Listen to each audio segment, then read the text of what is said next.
We are heading, as you know, to Israel, and I'm going with a very simple and clear message on behalf of the President of the United States and on behalf of the American people.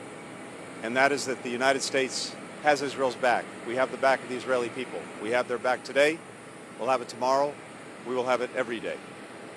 We stand resolutely against terrorism. We've seen the almost undescribable acts committed by Hamas against Israeli men, women, and children. Every day, we're learning more, and it is simply heartbreaking. Not since ISIS have we seen this kind of depravity, and we will continue to stand very resolutely against it. When I'm in Israel, I'll have the opportunity to meet with Prime Minister Netanyahu, President Herzog, other senior officials. I look forward to seeing our embassy team as well that's been doing terrific work during these difficult days. We're determined to make sure that Israel gets everything it needs to defend itself, to provide for the security of its people.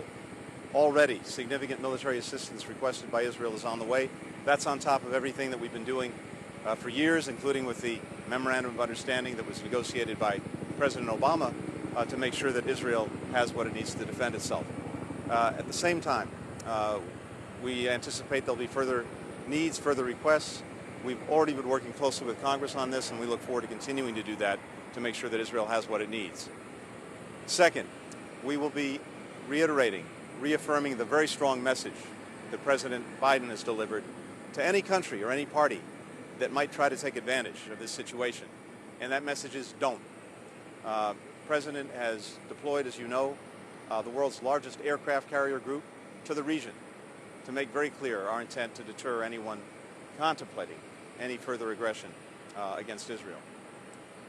Finally, we're, of course, very focused on our own people, our own citizens.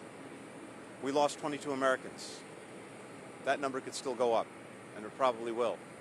At the same time, we have a number of Americans who remain unaccounted. We are working very closely with the government of Israel to determine their whereabouts and, if they have been taken hostage by Hamas, to work to secure their release. So all of these things are on the agenda over the next day or so with Israel, but the main point is this. We stand with Israel. We'll continue to do so. Thank you. Mr. Secretary, yesterday Jake Sullivan said the U.S. officials were talking to the Israelis about getting civilian safe passage through Gaza into Egypt. Today, John Kirby said they're still talking to the officials about this. What is the holdup? What's the obstacle to getting civilian safe passage out of Gaza? John, we are talking about that, and we're talking to Israel about that. We're talking to Egypt about that. It's an ongoing conversation. I can't get into the details. Some of this is, needless to say, and understandably complicated, but we want to make sure to the best of our ability, and I know Israel wants to make sure to the best of its ability that civilians are not harmed. But Israel has to take steps to defend itself. It has to make sure that any ongoing threat is dealt with, and I believe it has to make sure that going forward, what happened doesn't happen again. Is the issue more on the Israeli side or the Egypt side? I'm not going to get into the details, but it's an ongoing conversation.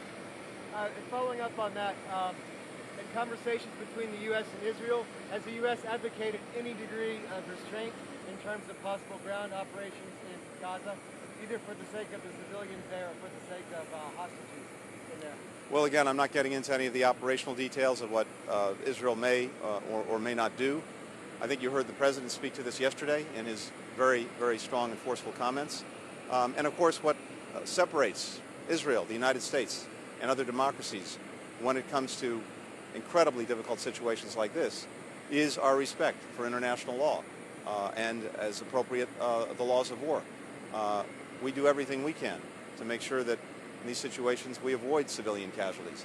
That is in direct contrast with Hamas, which uses people as human shields. It actually seeks to put Palestinian civilians in situations where they could be harmed. This is very much part of their game plan.